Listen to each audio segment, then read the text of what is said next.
brother's birthday party is 170, or 80, so.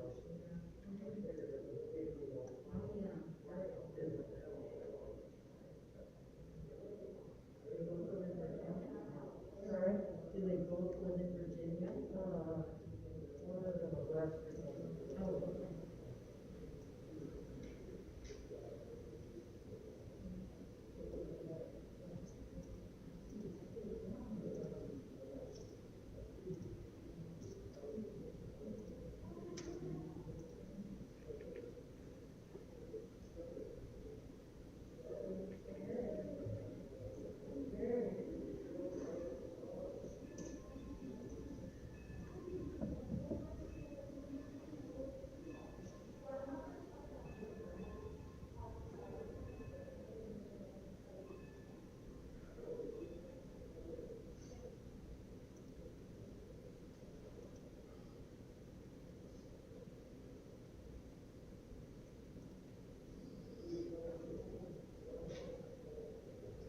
Good morning, everyone.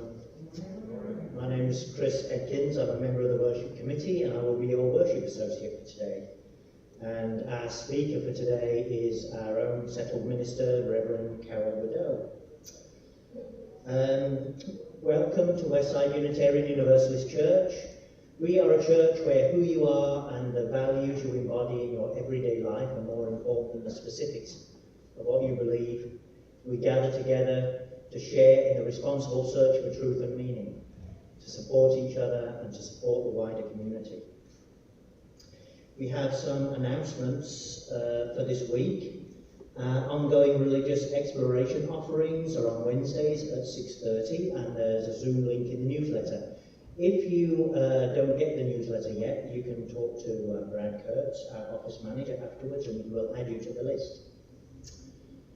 Join us for Thursday evening conversations each week at 6:30 to 8 p.m.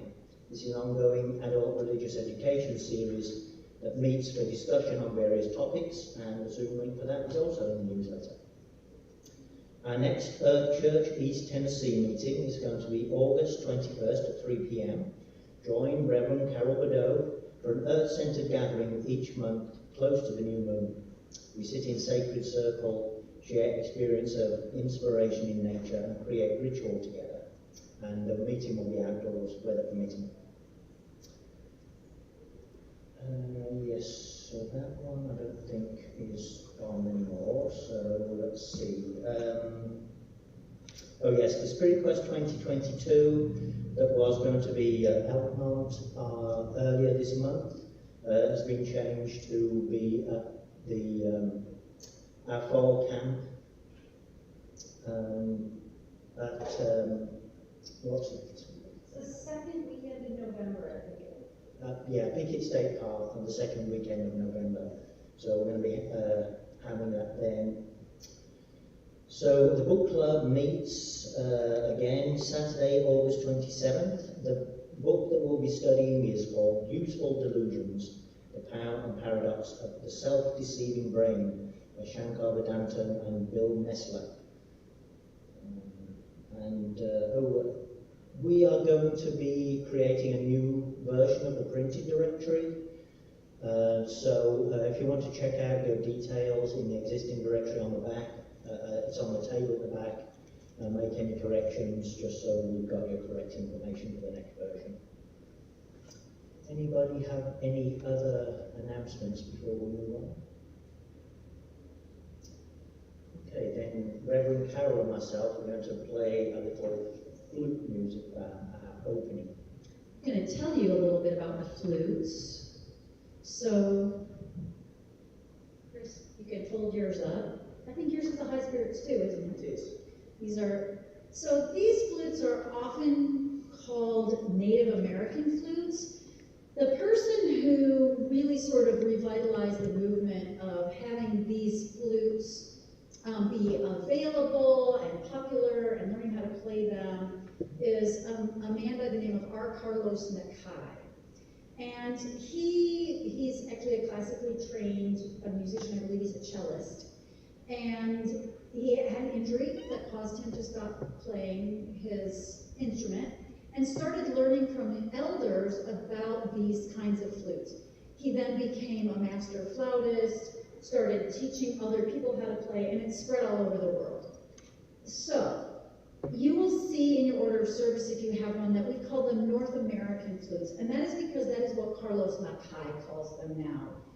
There are a number of very well-known Cherokee flautists in our area, and Randy McGinnis is the most well-known, and he and Carlos Nakai for a number of years led a gathering of flute players in Townsend, and at one of those gatherings, they talked about, Carlos Nakai specifically talked about the naming of the flute. And what he said was this.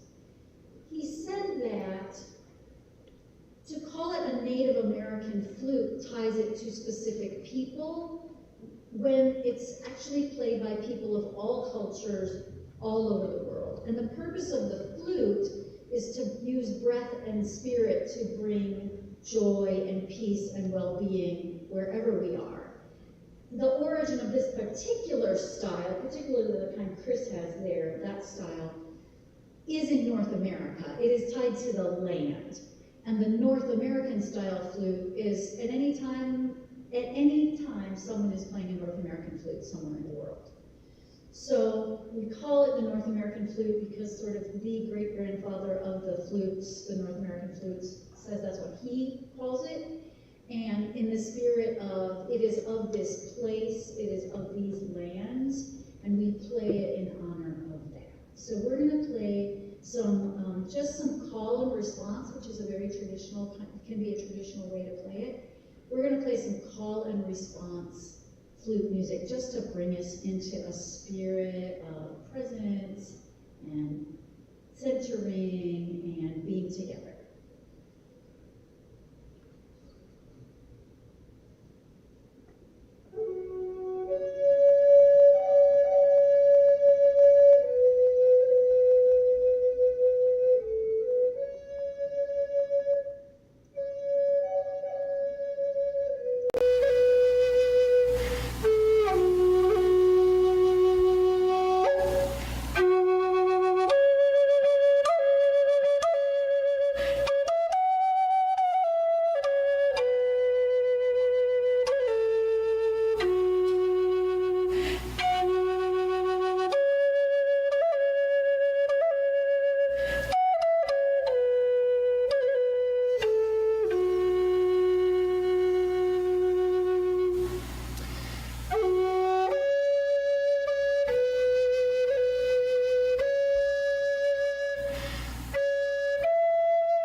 Thank you, Reverend Carol.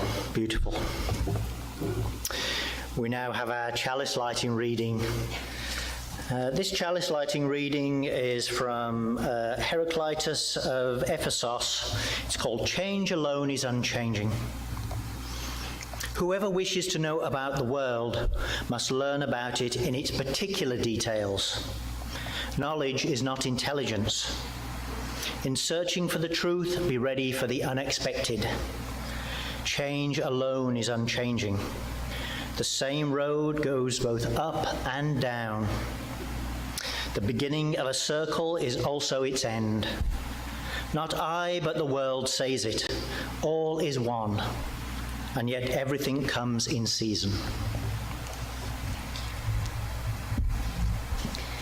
So we all know that things are constantly changing.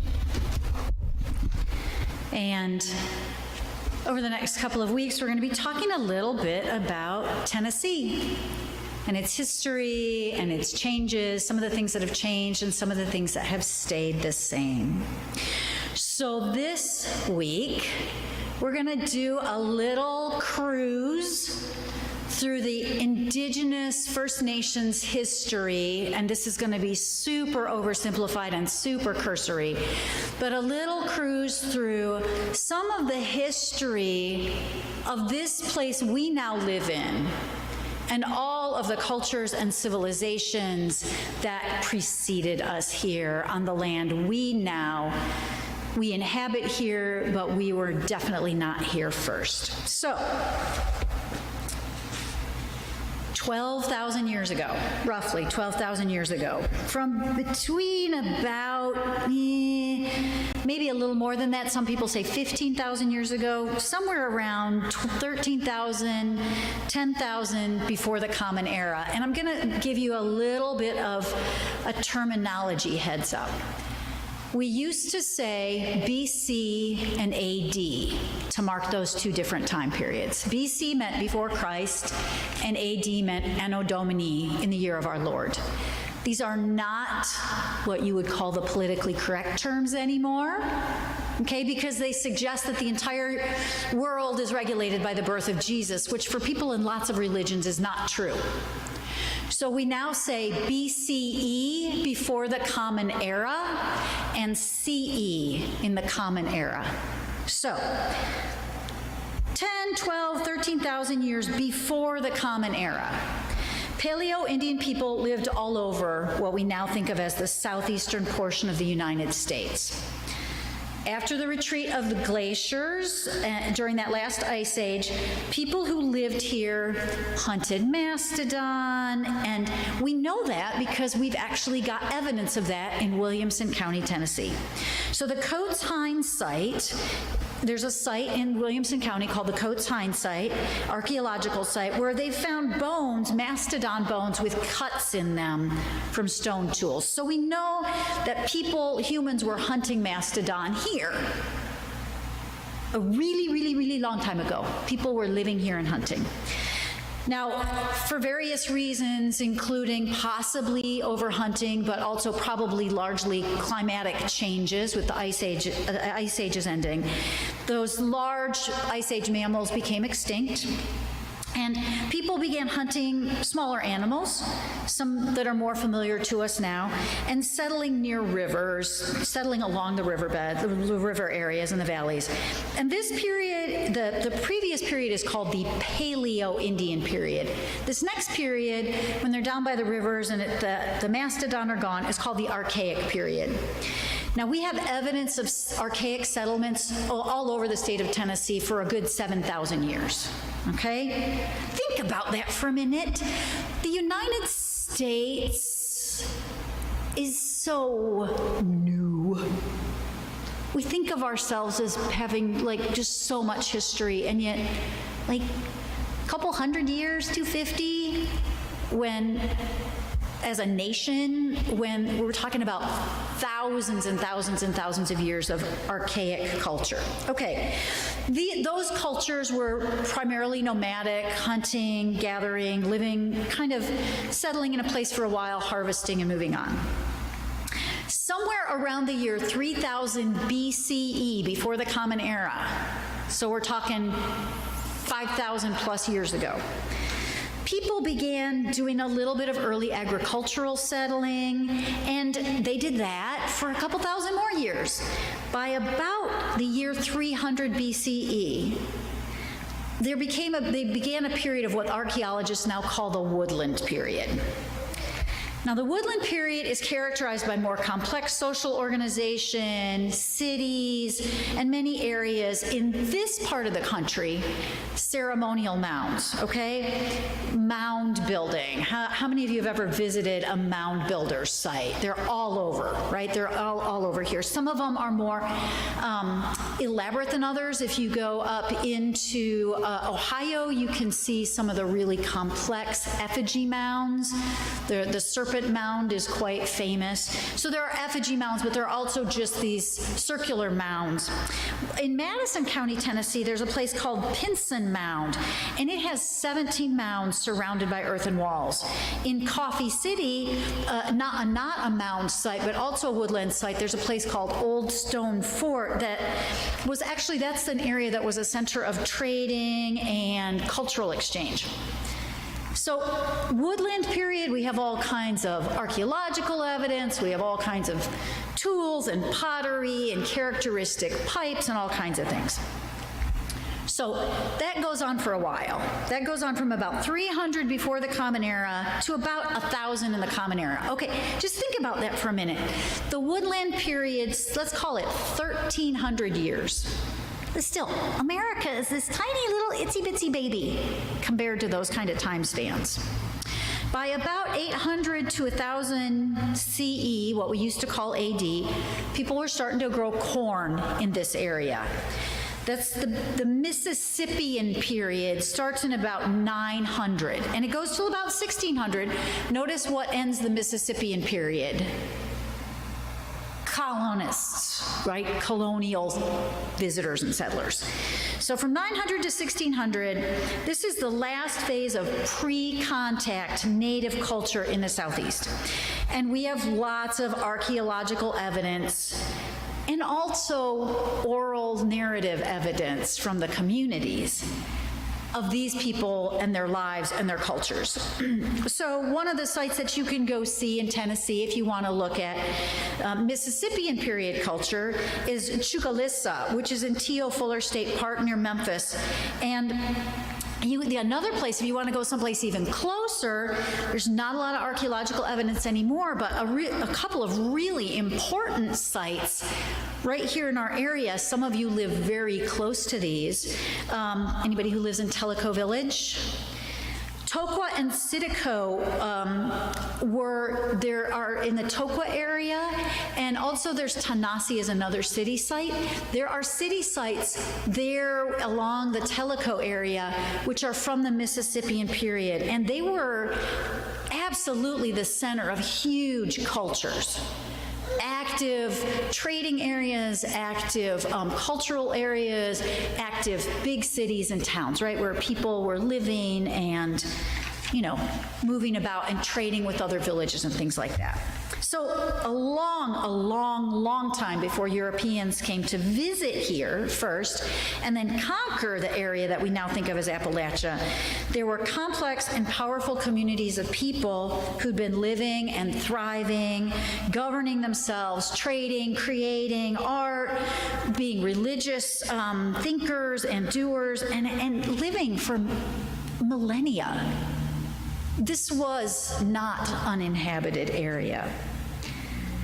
So it's really important to understand that these people who were here then, first, that these were huge cultures. They weren't just like the 19th, 18th, and 19th century myth that they were less civilized or they were somehow inferior beings. Not true. Also really important to understand that these peoples are not peoples who are gone. They're not peoples of the past, but simply the ancestors of people who now, despite generations of assassination and of forced assimilation, are still powerful, self-governing communities today. So, in a minute, we're going to take our offering, and then after that, we're going to talk more about what happened when these thriving cultures met European culture and how that comes to the present day and where the people are now.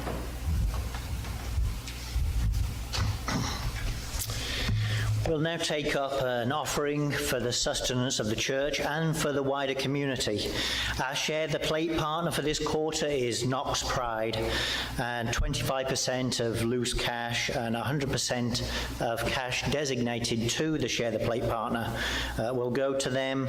So if you want to write a check, you can write on the memo line where you want it to go, whether you want it to go to your pledge or to the Share the Plate partner. So please give generously.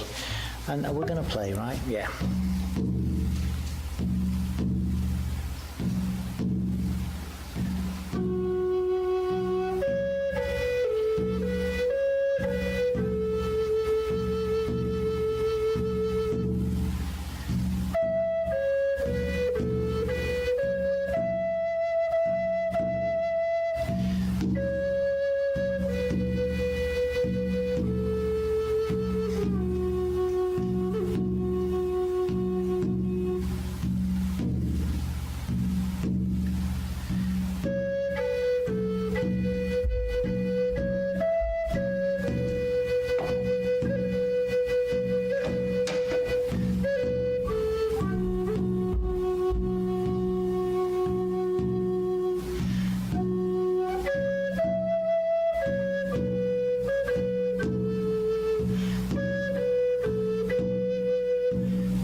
Thank you, Chris. That was beautiful.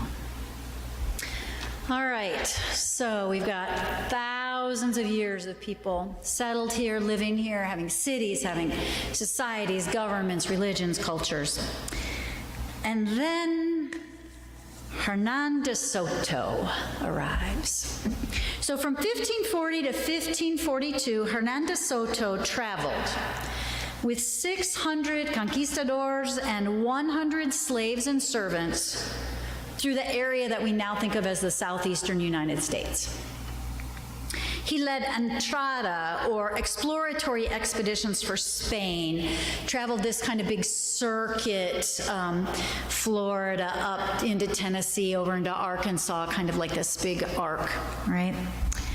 He was here for only a few months, but he led this expedition, and then after him, other people did the same. Tristan de Luna and Juan Pardo followed.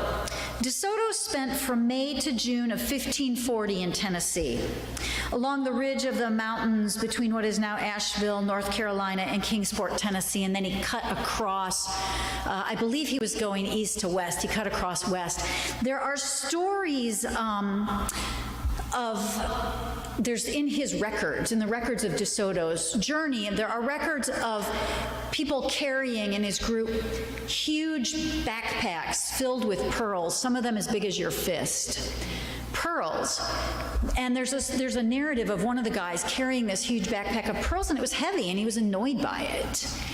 And so he says to one of the other guys, carry this for me. And the guy's like, I'm not gonna carry it for you, it weighs too much.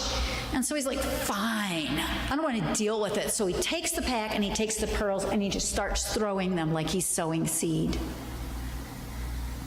And this is just one little example of what they had taken or bartered or bought or somehow acquired as they moved across the landscape.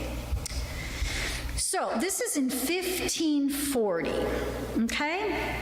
Now, meanwhile, all along what we think of as the New England coast, sailors and traders and ships are coming and trading along the New England coast, okay?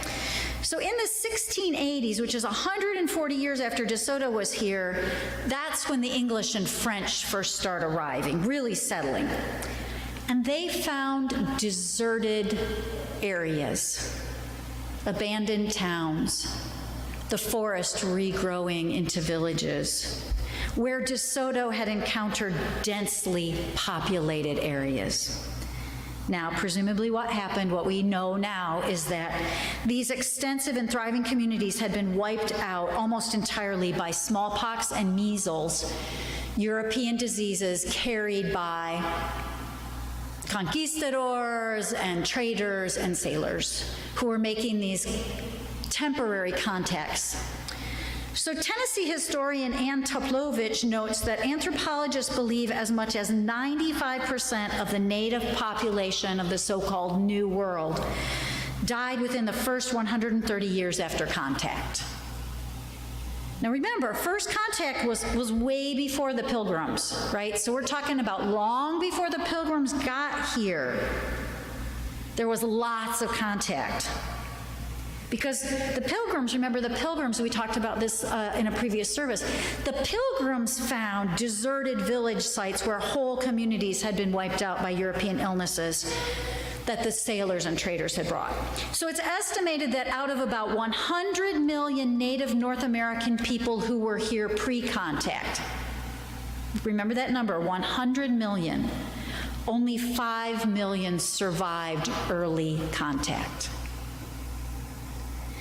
Toplovich also notes that the tribes that later colonials encountered, the tribes we're more familiar with, the names that we are used to hearing, Cherokee, Shawnee, Chickasaw, some of those others, these groups may not have even had any real memory of Mississippian culture that was encountered by De Soto in the early 1500s.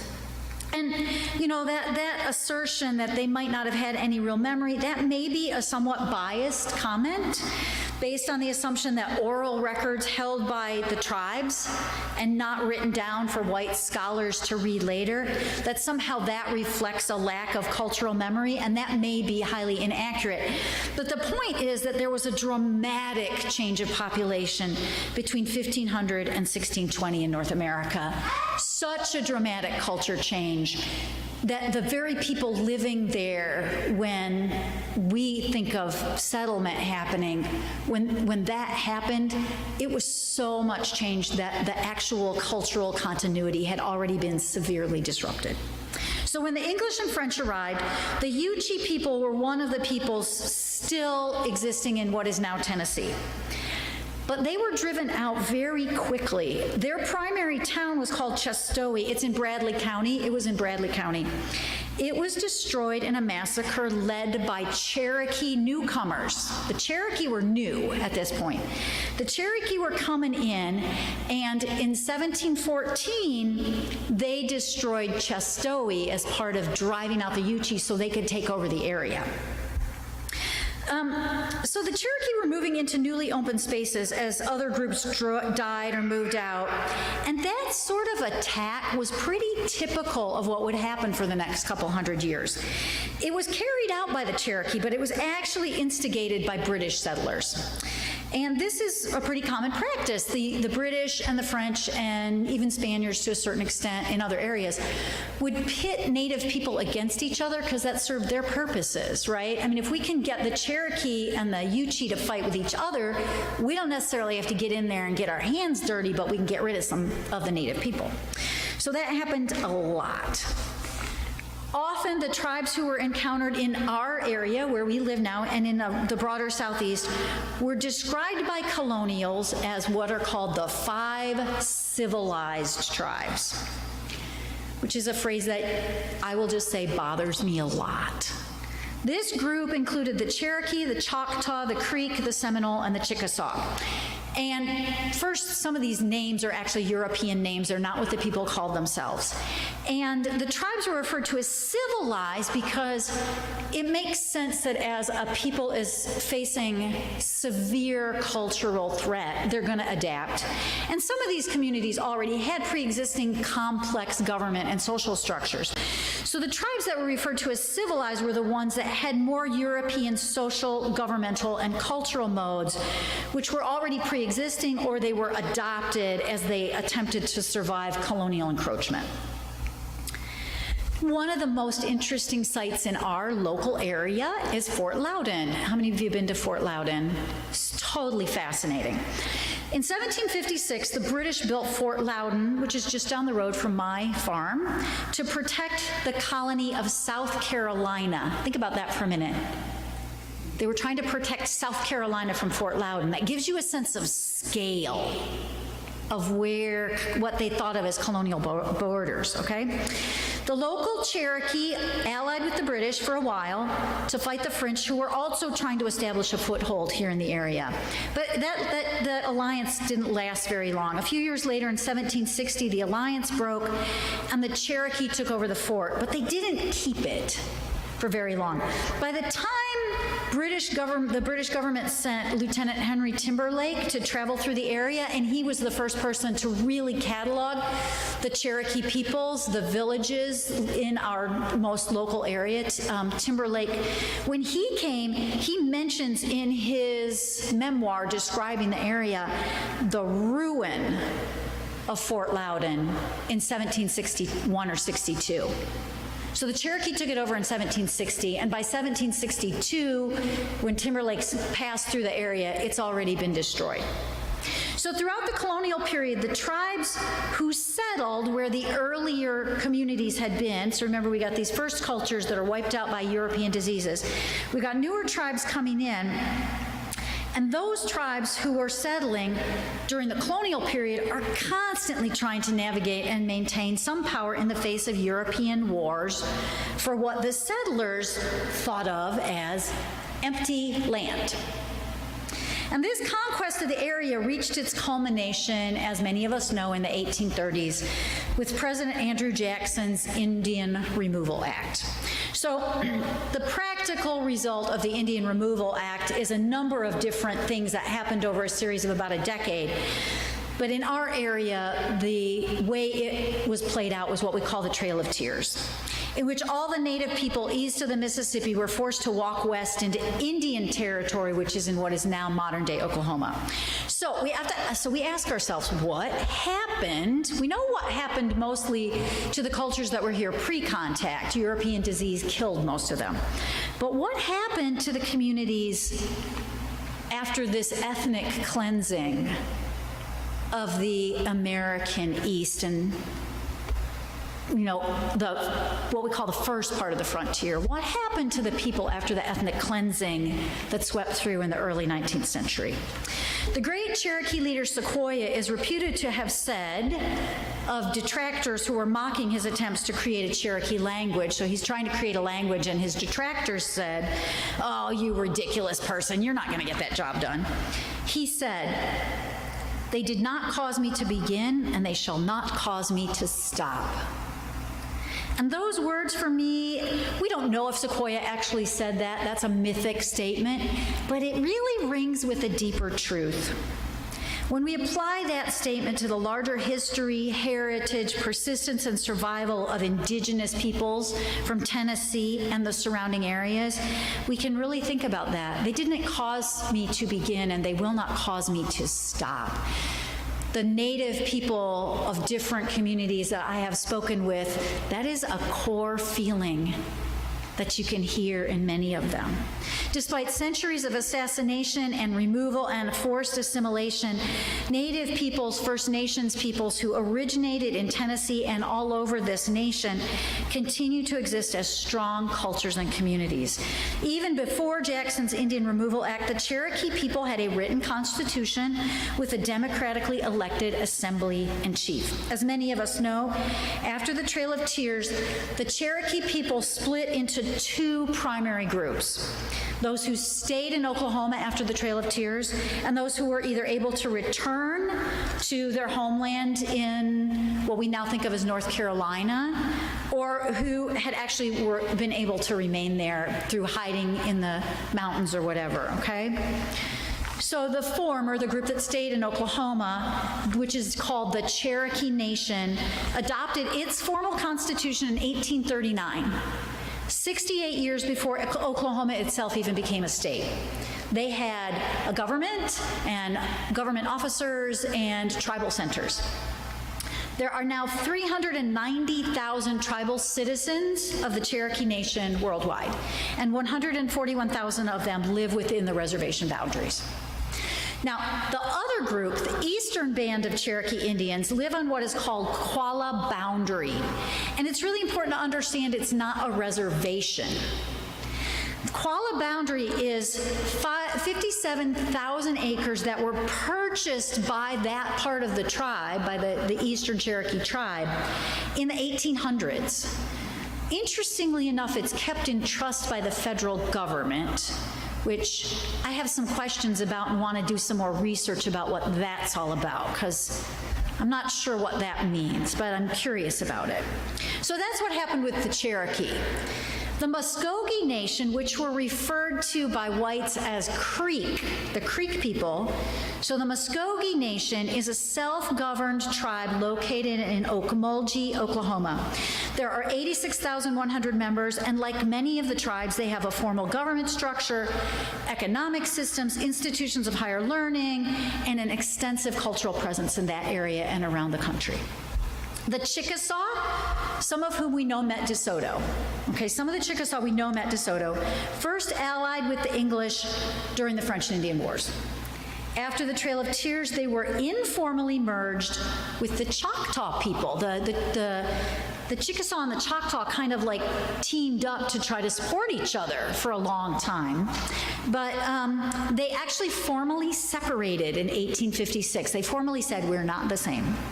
And in 1898, the Chickasaw Nation built the structure that still exists in Tishomingo, Oklahoma, that served as their capital, the nation's capital, for much of the last 150 years. It's now a cultural center and a museum, so you can go visit it. In 1970, when Congress finally enacted a law allowing the so-called 5 civilized tribes to elect their own officers, previously the government, first the president and then other people, appointed the leaders of these communities for the communities. In 1970, when Congress said you can start electing your own officers, the Chickasaw and many other groups were finally able to begin a much higher level of self-governance, which they'd been promised all along. The Chickamauga Nation was formally reestablished in 2010, when the numerous bands of Chickamauga people had previously been listed as Cherokee. They'd been, for a long time, they were just considered a branch of the Cherokee. But in 2010, Chickamauga leaders reconvened the National Council of the Chickamauga, and they sent a petition to the government to be recognized as a tribe and placed on what's called the U.S. Serviced Tribe Roll. More about that in a minute. They were denied access to being considered a service tribe and were told that professionally qualified academics would have to verify their history. I find that a little upsetting too.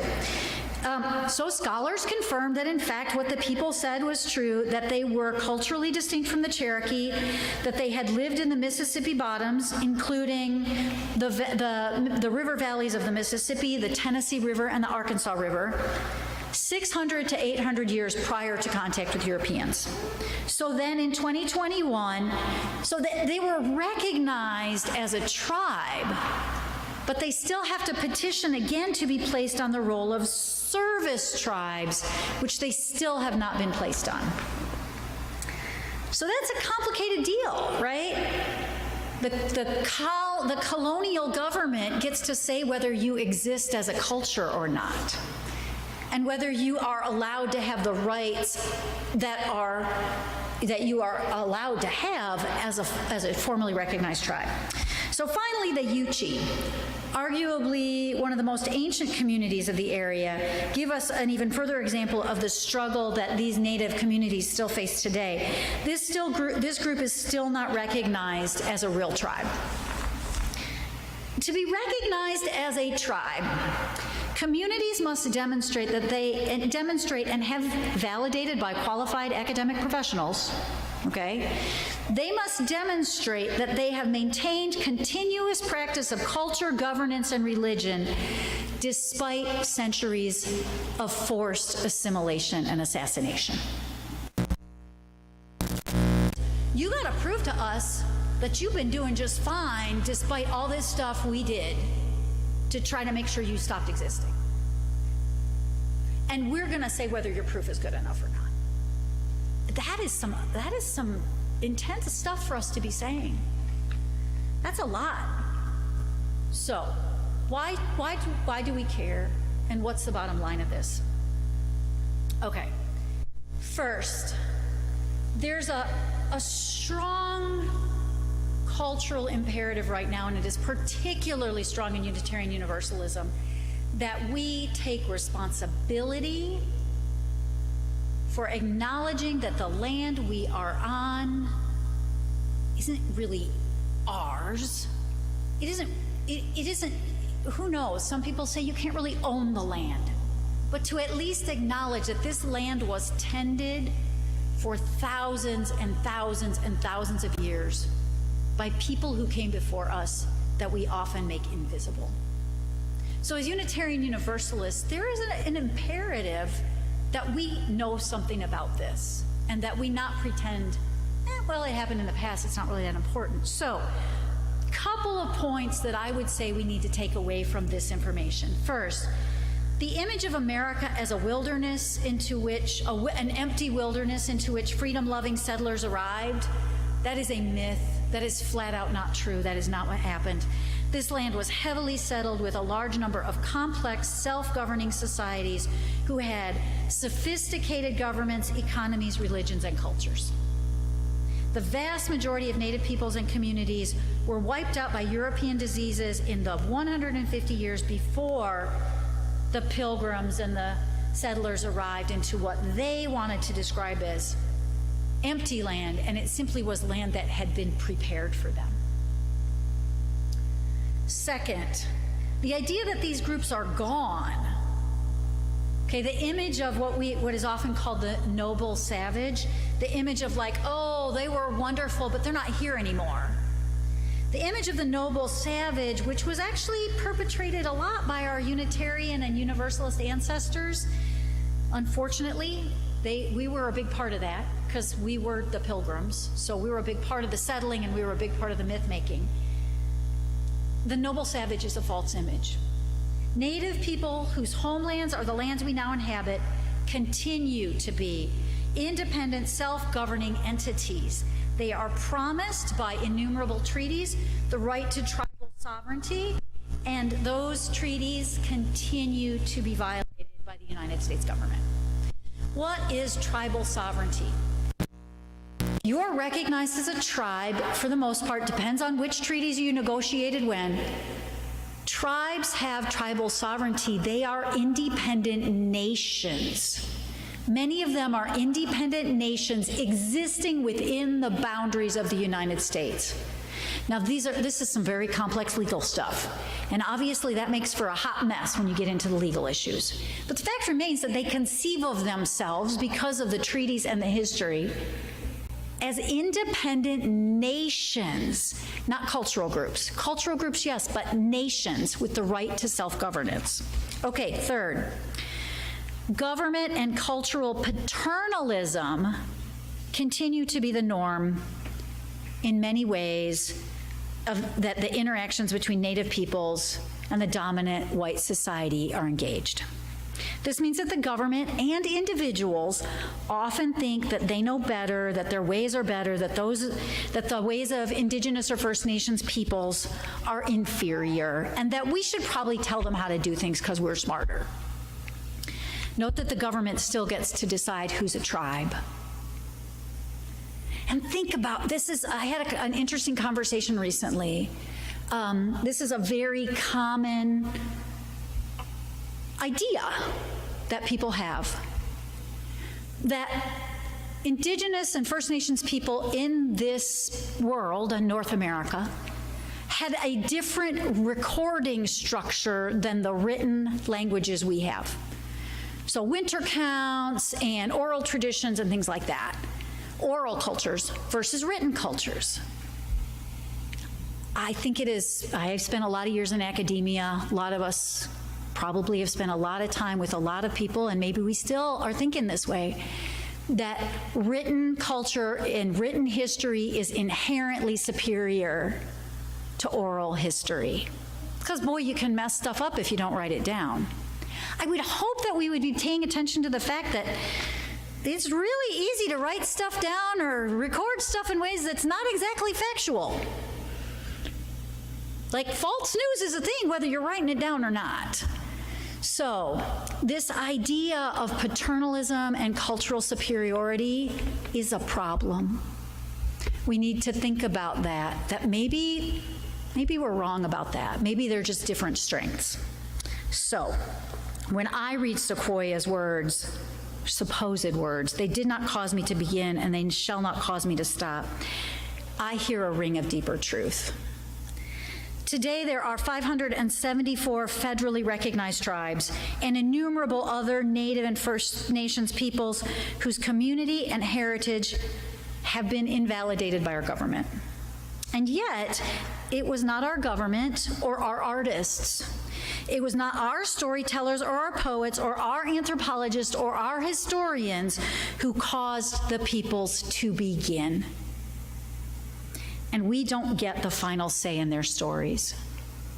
One of the most powerful things, I've studied this and worked on these issues for a lot of years, but one of the most powerful things I encountered in the last week as I was reading more about the specific peoples of this region, I encountered looking at the website of the Chickamauga Nation. There, on their website, they formally state in very clear terms that all historical statements not referenced therein by them or validated by them are considered fraudulent. Now, this is presented in very formal legal language, but here's what I take it to mean. Stop trying to tell our story for us. Let us tell it ourselves. There's an interesting story that comes out of California, too. One of the dominant tribes in the area that is near San Francisco, where I used to live, San Mateo County, dominant tribe there was a people called the Oloni People. And for decades, the archaeologists had said the Oloni people are extinct. They don't exist. They're gone. There were books published about the sad loss of the Oloni people. And finally, many of these communities will talk about the hiding years. They talk about the centuries and the decades of the hiding. And many of the tribes in California specifically, I've heard people talk about the way they went underground and hid, because it's not safe for anybody to know you still existed. So the Oloni people were gone. Until finally, the families were like, okay, it's time. And they raised their hands and they said, excuse us, but actually we're the Oloni people. We've just been hiding. And now there's a thriving public Oloni culture. There are Oloni cultural centers, but for decades, the white culture had asserted that by their informed archaeological information, the Oloni people no longer existed. This is really important. So that's our takeaway. You've all heard me talk, probably. If you've heard me talk about anything, you've probably heard me talk about Native issues before. It's something I'm passionate about because it shows us our willingness to erase history. We can be very quick to be angry at other people telling stories that we see as incomplete or not accurate, but we do it too. So, what I would encourage you all to do, here's your homework. Sometime in the next couple weeks, go on your computer and look at the statements of a tribal nation, a formal tribal nation that they make about themselves.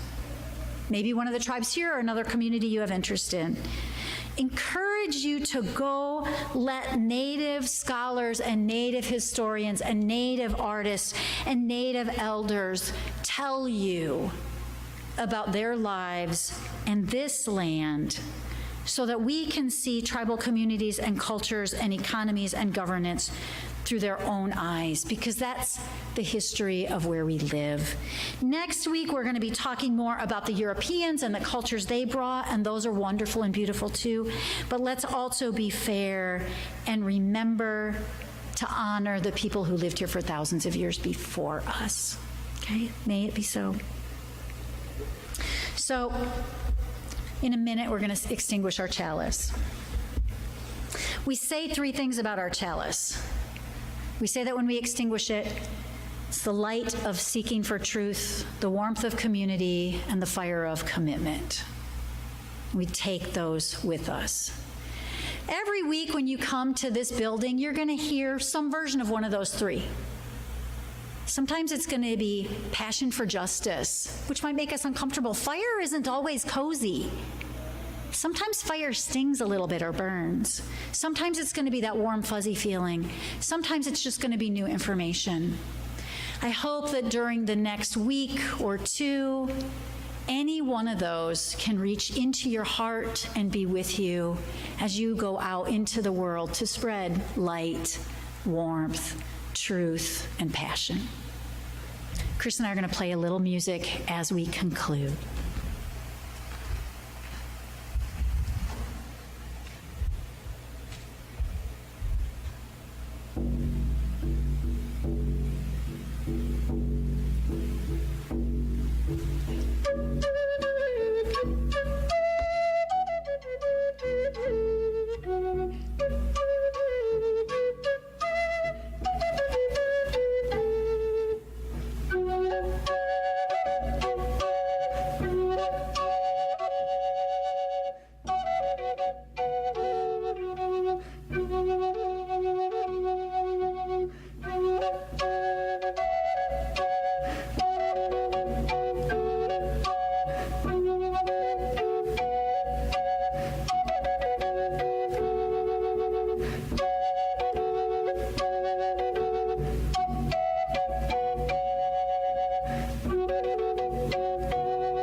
peace, and passion.